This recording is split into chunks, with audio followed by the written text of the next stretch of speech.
Escola Bíblica Dominical, encontro certo do povo de Deus. Hora marcada, não posso atrasar. O Senhor espera pelos filhos seus. Durante a semana estudo a lição. Aos domingos sou o primeiro a chegar. Quero aprender mais, ouço com atenção. A Igreja Unida está em oração. Professor presente, vamos estudar. A minha classe é pontual, atenciosa e exemplar. Responde certo o questionário e a oferta sempre tem pra dar. Venha você participar também, tenha certeza que vai ser legal. Qualquer pessoa será bem-vinda à nossa escola dominical.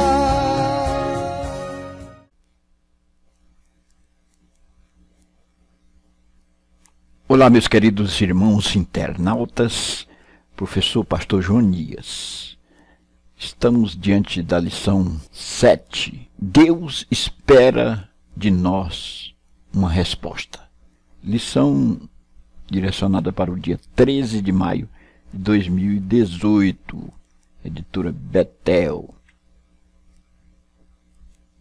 Deus espera de nós uma resposta. Texto áudio.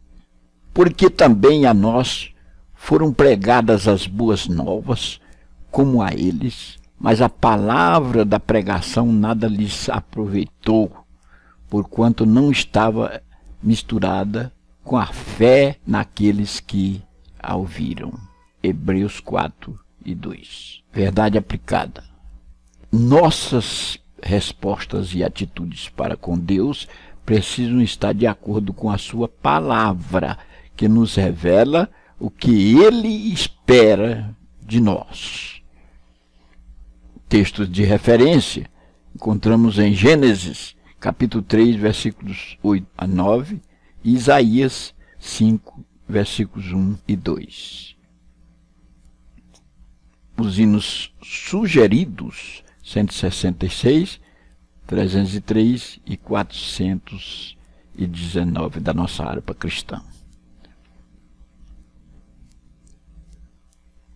Meus queridos irmãos, fomos criados para vivermos em comunhão com Deus. Porém, o pecado distanciou o homem de seu Criador. Então, o Senhor tomou a iniciativa para restaurar esta comunhão. Como o ser humano tem reagido a esta ação divina? Nesta lição, nós vamos ver que as respostas que Deus espera de nós são fé, obediência e atitudes, obras, agir. Vamos ver respostas que Deus quer de nós. Na primeira parte, por Deus e para Deus. Deus é o Criador de todas as coisas. Não resta a menor dúvida, nós temos aí o registro em Gênesis 1:1. Ele é o princípio, a causa, a fonte de tudo o que existe. Contudo, no momento da criação do ser humano, Deus o distingue de todos os demais seres criados. Gênesis 1:26, 2 e 7. O homem foi criado à imagem de Deus, com a capacidade de relacionamento com o Senhor e constituído como mordomo da criação de Deus, porque dele e por ele e para ele. Romanos 11:36. Então, nós vamos ver aqui nessa primeira parte da nossa lição, por Deus e para Deus. Ele é a razão maior de tudo. Foi quem criou todas as coisas. Ele é o supremo engenheiro do universo. Ele é o mandatário extraordinário que criou tudo e tudo existe por ele. E sem ele nada se criaria. Mas ele criou um ser todo especial que foi o homem. E o colocou como administrador, como mordomo. Este ser, criado especialmente por Deus, precisa entender o mistério da vontade do seu Criador. Qual a razão dele ser tão especial, o homem, e que precisa de dar respostas a Deus? Vamos ver aqui. A revelação de Deus. O Senhor Deus sempre transcenderá a capacidade intelectual do ser humano. Só é possível conhecermos Deus porque Ele decidiu se revelar. Ao criar o homem e a mulher, Ele falou com eles, os abençoou, Ele deu instruções, Gênesis 1, 28, 2 e 8, 25, de 25 a 17. É nítido na Bíblia o interesse de Deus em ser conhecido pela humanidade. O apóstolo Paulo fala sobre o perigo de se ter pensamentos equivocados a respeito de Deus. Romanos 1, de 18 a 21. Porque razão surgiram tantas ideias erradas sobre Deus. Porque os homens rejeitaram o conhecimento acerca de Deus, que Ele próprio tornou acessível, fechando suas mentes. Então, o propósito de Deus ao criar o homem foi revelar-se a ele. Ele deu o eixo norteador geral para o entendimento sobre ele, que seria a sua própria palavra. Mas o homem tem entendido de forma equivocada, e tantas ideias têm surgido a respeito de Deus. Uns creem que existe, outros que não existe, uns acham que é de uma forma, outro de outra. E está bem nítido na sua palavra os parâmetros a serem seguidos para termos um correto entendimento de Deus. Aqui nesse subponto 1, a revelação de Deus ao homem de forma correta. E está explicitado na Bíblia Sagrada. Subponto 2 do ponto 1. Fomos criados para Deus. Então aqui nós vamos entender que nós fomos criados para uma especificidade, para Deus, para louvar o seu nome, para bendizer o seu nome. E desde o livro de Gênesis é nítida a ênfase do persistente interesse de Deus em se relacionar com os seres humanos. Mesmo após colocar o homem no jardim do Éden e lhe dar instruções, o texto sagrado indica que o relacionamento do Criador com o ser humano permanecia por intermédio de contatos e observações divinas. Gênesis 2, 18 a 21. No relato da queda do primeiro casal, a iniciativa de aproximação foi de Deus. Gênesis 3 e 8. Então fomos criados por Deus, para Deus. E mesmo quando o homem caiu, Deus se mostra interessado no homem, em restabelecê-lo, e procura o homem. Fomos criados para Deus. Deus é o maior interessado em conhecer o homem e lhe interessa que o homem conheça a Deus. Então, nesse subponto, nós vamos ver que desde os tempos mais primitivos, desde Gênesis, que é o começo de tudo, Deus se manifesta interessado em se relacionar com seres humanos. Ele não só criou o homem e deixou aí aleatoriamente para viver uma vida de qualquer maneira, não. Mas ele procurou se relacionar com o homem mesmo quando se distanciou dele através do pecado. Subponto 3 desse ponto 1, o exemplo das diferentes gerações de Israel. Como estamos reagindo à iniciativa de Deus em conduzir-nos conforme seus propósitos para a nossa vida? Infelizmente, nem todos reagem ou respondem favoravelmente. Um exemplo bíblico dessa realidade são diferentes gerações de Israel. A que saiu do Egito, a que entrou e conquistou a terra prometida, e a que se levantou após a geração de Josué e dos anciãos. As duas primeiras tinham promessas de Deus, testemunharam os milagres do Senhor, tinham líderes que viviam em profunda comunhão com Deus. O que as diferenciava foi a reação ao agir de Deus. Temos aqui as gerações diferentes que servem de exemplo, seu comportamento diante de Deus. E aí o autor aqui, o escritor, faz uma alusão à geração de Israel que saiu do Egito, aquela geração tirada por Moisés, lá da terra de Gósen, no norte do Egito, e que enfrentou as dunas do deserto, passou pelo Mar Vermelho, etc.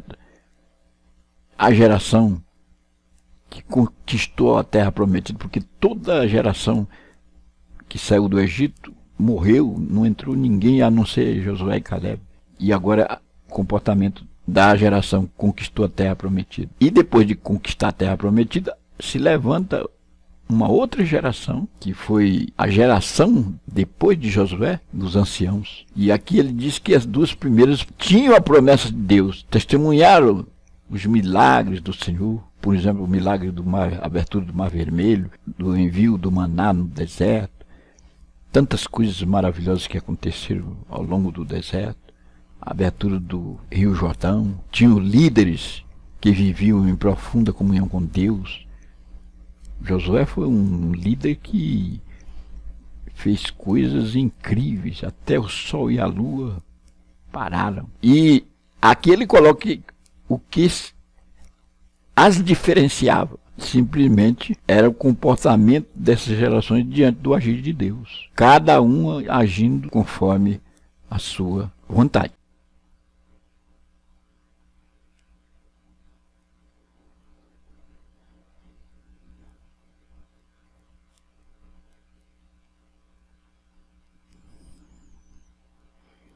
Segunda parte, a importância da atitude humana. É necessário que a atitude ou resposta humana esteja de acordo com a revelação de Deus, como se encontra na Bíblia, nossa regra de fé e conduta.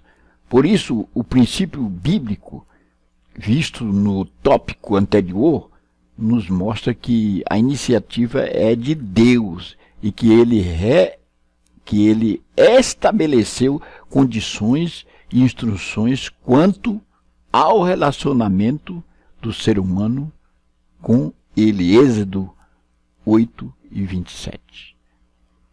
Nesse ponto aqui, nós vamos ver a importância da atitude humana. E aqui reside o cerne da questão. Respostas que precisamos dar a Deus.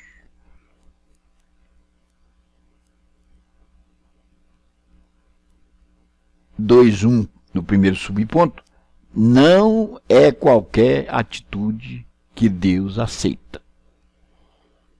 Não é de qualquer maneira, ou baseado tão somente no nosso conhecimento e criatividade, que nossas atitudes ou respostas para Deus serão aceitas por Ele.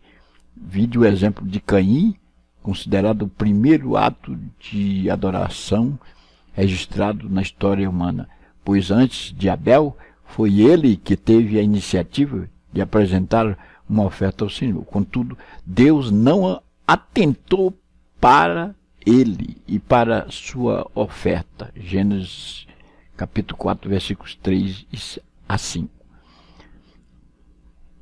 A reação de Caim demonstrou desinteresse em conhecer os motivos de Deus para não o aceitar, mesmo depois de o Senhor ter falado com ele. Gênesis 4, de 5 a 7. Esse modelo aqui,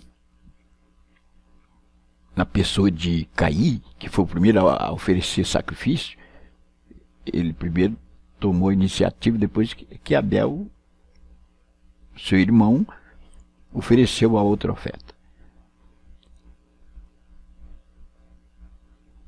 Aqui reside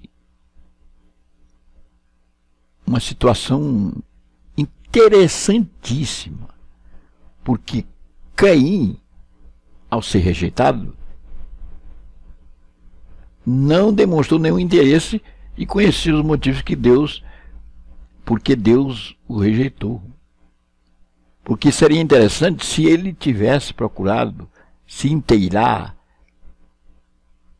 Por que Deus não aceitou minha oferta? Por que Deus não me aceitou? Alguma coisa está faltando. E poderia corrigir isso. E rever a situação.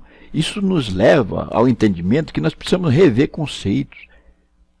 Precisamos procurar entender o que está acontecendo na nossa vida, no nosso ministério, o que estamos fazendo, por que Deus não está nos aprovando, ou porque está acontecendo tal e tal coisa. Porque Deus não quer nos descartar, mas Ele quer que nós nos inteiremos da sua vontade, para que Ele possa nos reencaminhar. Porque não é de qualquer maneira, não é qualquer atitude que Deus aceita.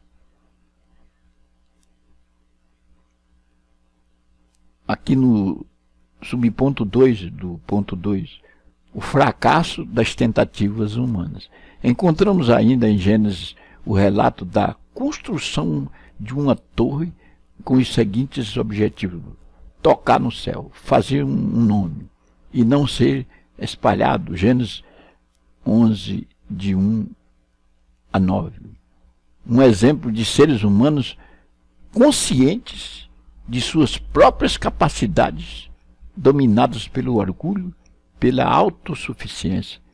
Esse conhecimento ilustra bem o pensamento de chegar ao céu pelos próprios esforços e recursos. Salmo 49, de 6 a 8. Seus recursos se esgotaram antes.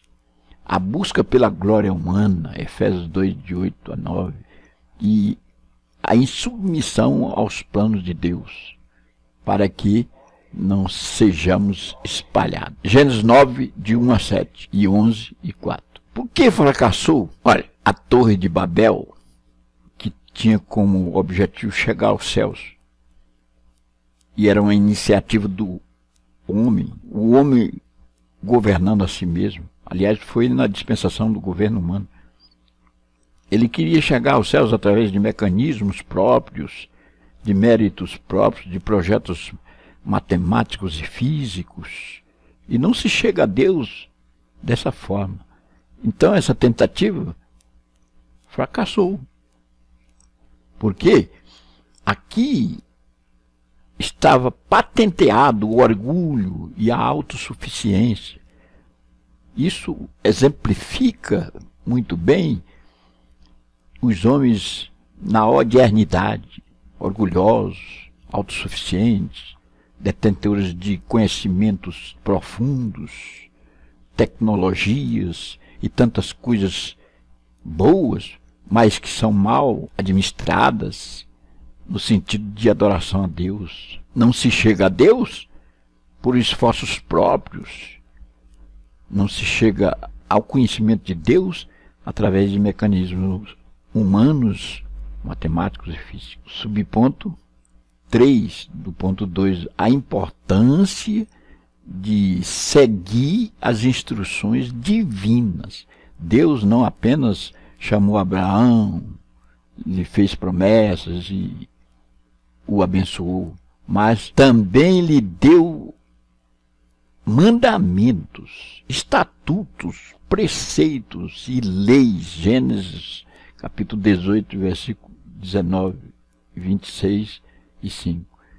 Quando Deus enviou Moisés para libertar o povo de Israel do Egito, Faraó propôs a Moisés que o povo sacrificasse e adorasse a Deus na própria terra do Egito.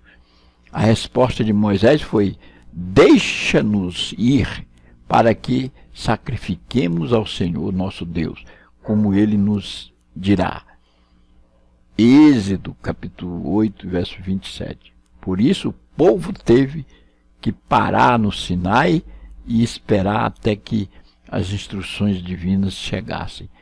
A impaciência e rebeldia do povo revelaram-no a adorar segundo padrões das outras nações. Êxodo capítulo 32, versículo de 1 a 8. Aqui, fechando essa parte, nesse subponto, nós vamos inferir a importância de seguir as instruções de Deus divinas. O povo precisava de um entendimento. Por exemplo, o faraó do Egito sugeriu que o povo sacrificasse ali mesmo na terra do Egito, enquanto que Moisés tinha um outro entendimento.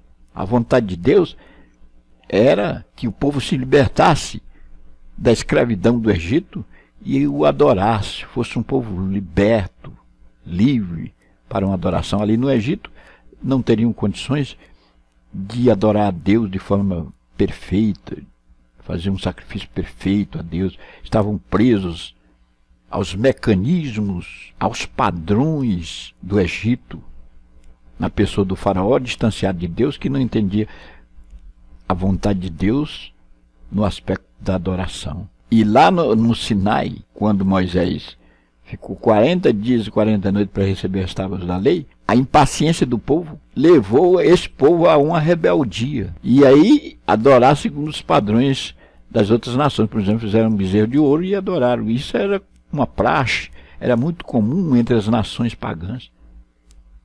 O homem está lá 40 dias no Monte Sinai, nós estamos aqui, ficaram irrequietos e adoraram de forma precipitada nos padrões pagãos. Precisamos ter esse cuidado, precisamos de seguir as instruções divinas. E aonde nós vamos encontrar as instruções divinas, a não ser na Bíblia Sagrada? O Senhor nos tem revelado através da sua palavra. Tem muita gente estonteante na estrada da adoração, tentando adorar a Deus de forma incorreta, sem entender a vontade. Deus quer de nós uma atitude correta. E a atitude correta é encontrada na Bíblia Sagrada, na sua palavra. Isso precisa ser entendido.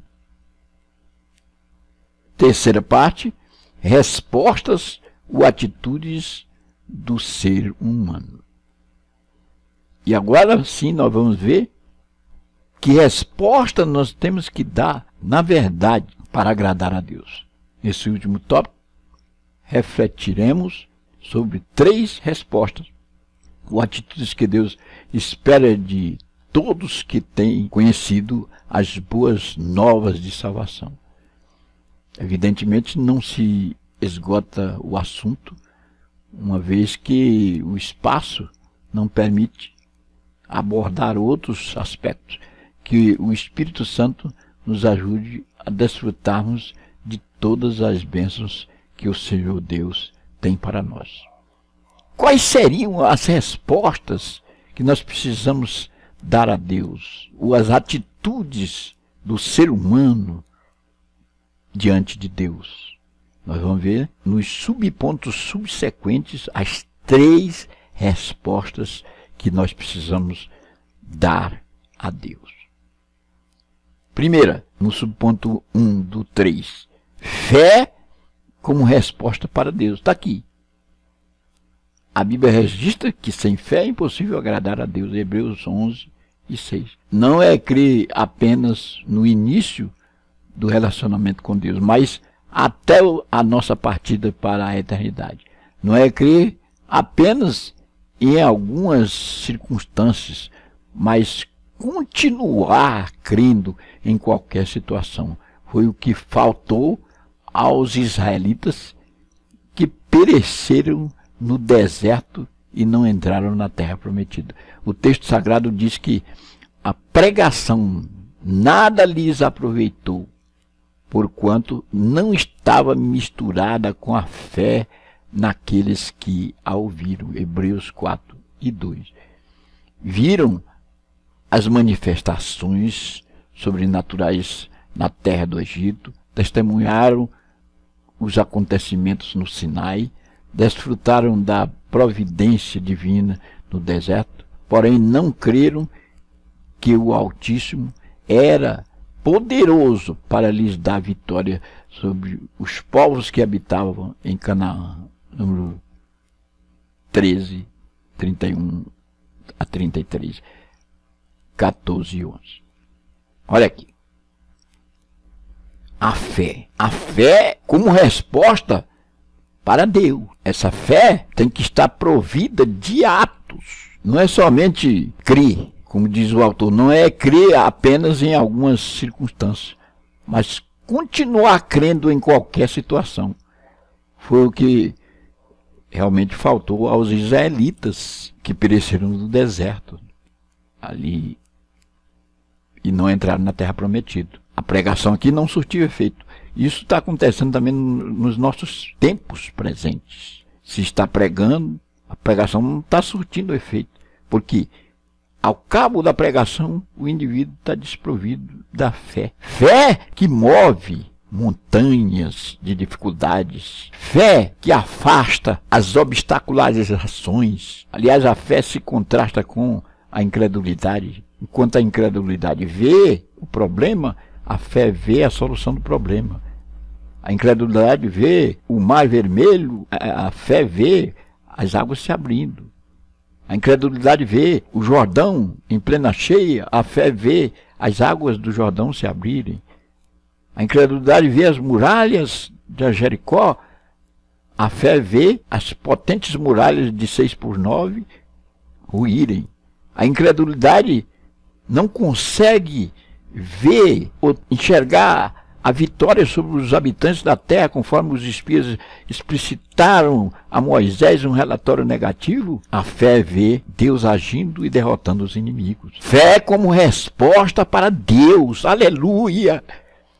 É a fé que movimenta a maquinaria da espiritualidade. Sem fé nós não vamos enxergar a vitória. Sem fé nós não vamos ver a derrota dos inimigos. Sem fé as muralhas não ruirão. Sem fé não se abrirão águas. Sem fé não vamos ver os prodígios. Sem fé não acontecerá a cura. Sem fé não teremos os milagres. Sem fé não teremos a salvação. Sem fé não vamos agradar a Deus. A fé é a mola propulsora. Resposta. Fé. Subponto 2. Obediência como resposta para Deus. O texto bíblico de Romanos 10 e 16 enfatiza mais uma resposta necessária da parte humana, obediência na resposta humana a Deus, mais importante do que o ato de sacrificar em si está a obediência. 1 Samuel 15 e 22. Sacrificar é importante, porém obedecer é melhor. E está explicitado nesse texto. O povo de Israel, que no Egito e no deserto testemunhou a glória de Deus e os seus sinais, deveria ter respondido a Deus com obediência, porém disse o Senhor, não obedeceram a minha voz. Número 14, versículo 22. A obediência é a outra resposta que nós precisamos dar a Deus. Bom, cremos, foi-nos proposto preceitos, leis, estatutos, um caminho a seguir, então vamos obedecer. Obediência é a resposta excelente que o ser humano deve dar a Deus. E no último subponto, frutos como resposta para Deus. Aqui, nós vamos ver aqui o comentarista fazendo aqui uma alusão. Jesus Cristo diz, vos nomeei para que vades e deis fruto, e o vosso fruto permaneça. João 15 e 16. Estamos frutificando? É a pergunta. É interessante atentar para o texto bíblico de Isaías 5, de 1 a 7, que compara Israel a uma vinha que pertence a Deus e o cuidado e providência do Senhor para com sua vinha. A seguir, O texto diz que Deus, o Senhor da vinha, esperava que desse uvas boas, mas deu uvas bravas. Isaías 5, de 1 a 7. Ao contar a parábola da figueira estéril, Lucas 13, de 6 a 9, Jesus mencionou que, apesar de todo o cuidado, o proprietário da figueira procurava fruto e não achava.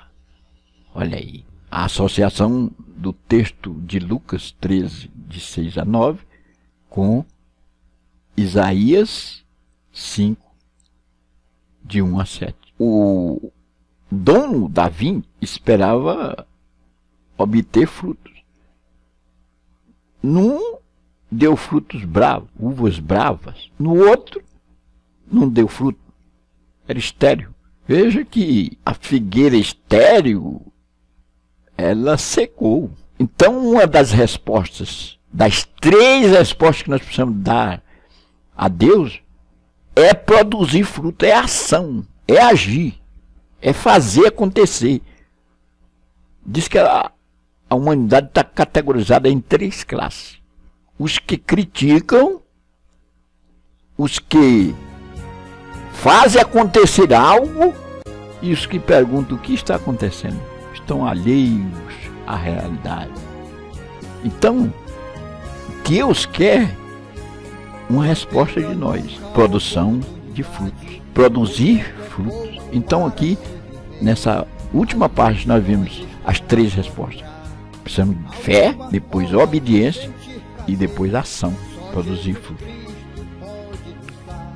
Meu querido irmão que me ouve através deste vídeo, todos os nossos líderes de escolas bíblicas dominicais, pastores, evangelistas, quem ouvir este vídeo. A pergunta que não pode calar e que soa através deste vídeo é: quais têm sido nossas respostas e atitudes diante da ação e da palavra do Senhor em nossa direção?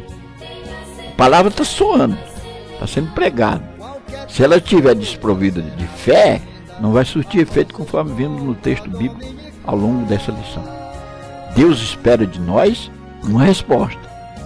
Quanto mais reagimos positivamente ao agir de Deus em nós, mais recebemos dele e prosseguimos no processo de aperfeiçoamento. Romanos 8 e 29. Aqui está o fechamento dessa lição. Vimos as 3 respostas que precisamos dar a Deus diante do seu agir. Ele tem procurado contactar conosco, mesmo quando nós somos faltosos, quando nós temos cometido pecados e nos distanciamos dele. Ele tem se aproximado de nós como fez com Adão. Vamos procurar entender o que está acontecendo, por que Deus não está aprovando algumas coisas em nossa vida. Caim não soube interpretar isto, não interessou por isso, já tomou outra atitude. Deus não quer nos descartar, Ele quer que entendamos o que Ele planejou para nós. Por que Ele não está aprovando certas coisas? Vamos entender isso. E vamos dar as respostas conforme o agir de Deus. Respostas de fé, respostas de obediência e respostas com frutos. Aleluia! Que Deus nos abençoe. Questionário para você entregar aí para seus alunos as respostas.